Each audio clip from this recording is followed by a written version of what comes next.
Ulit lang akong nawala. Alam nyo nangyari sa Maynila? Tayo na ang number 1 sa crime index sa buong Southeast Asia. Yun ang ibig sabihin ng crime index. Yan ang ibig sabihin yan. That is a 2024 data. Kasiyasat yan ha. Ay, gusto ko siyasatin ninyo ha. Baka mamaya sinungaling ako dito. Kasiyasat yan. Anong ibig sabihin niya? Hindi na naman tayo matutulog ng mahimbing. Samantalang nung araw, nung ginawa ninyo akong mayor, nagkaroon ng gobyerno sa umaga, tanghali, hapon, gabi, madaling araw. Ang gobyerno, 24 oras, walang... Hindi, totoo.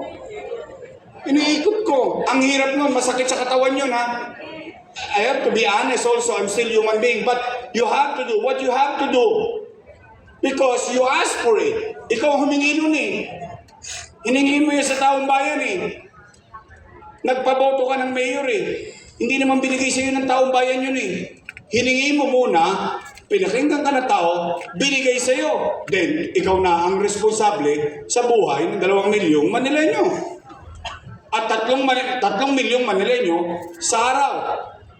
Because that is our population. 2 million night time, 3 million daytime. That's how we do it. What happened to us? Ngayon, tingin nyo, bumalik kayo sa Divisoria. Sino sa inyo nakapunta ng Divisoria nung araw? Nung araw, hirap na hirap kayo makapunta sa Divisoria. Tama, mali?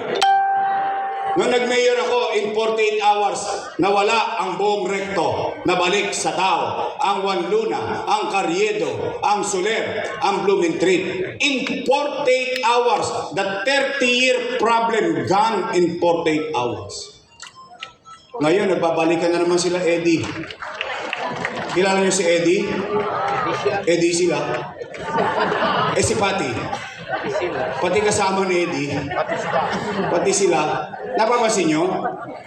Nay, tay, lolo ko, gusto nyo bang bumalik ang gobyernong mabilis kumilos? Gusto nyo bang bumalik na matutulog ulit kayo ng mahimbing sa madaling araw dahil alam nyo sa labas ng kalsada ninyo may gobyerno pa kahit hating gabi? Then help me make Manila great again. Kung narinig kayo kasi katabi lang natin yung City Hall dyan.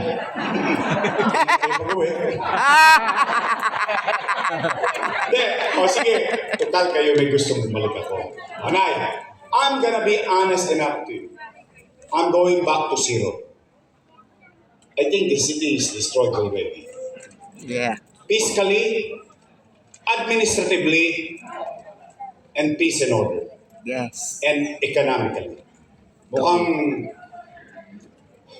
Mukhang back to zero. Ayoko na magdrama. Pero pumanatag kayo. Ubusin ang If salot. I will start over again, and I will do so. Why? Sinay naman ako sa hirap eh. Tandaan ninyo, laban ako sa wala. Galing ako sa wala. So I'll do it again. Kaya lang I have a secret to the formula to do it fast. Gusto niyo ba mabilis ang gobyernong kumilos ulit? Yeah. Gusto niyo yan? Yeah. Meron lang ako sa sikreto doon. Kaya pwede ko bang hilingin sa inyo? Mag-ingat kayo sa sagot. Baka mamaya, politiko din kayo. O PM. O promise me. Nay, pwede ba akong mag-request ng isa? Pwede?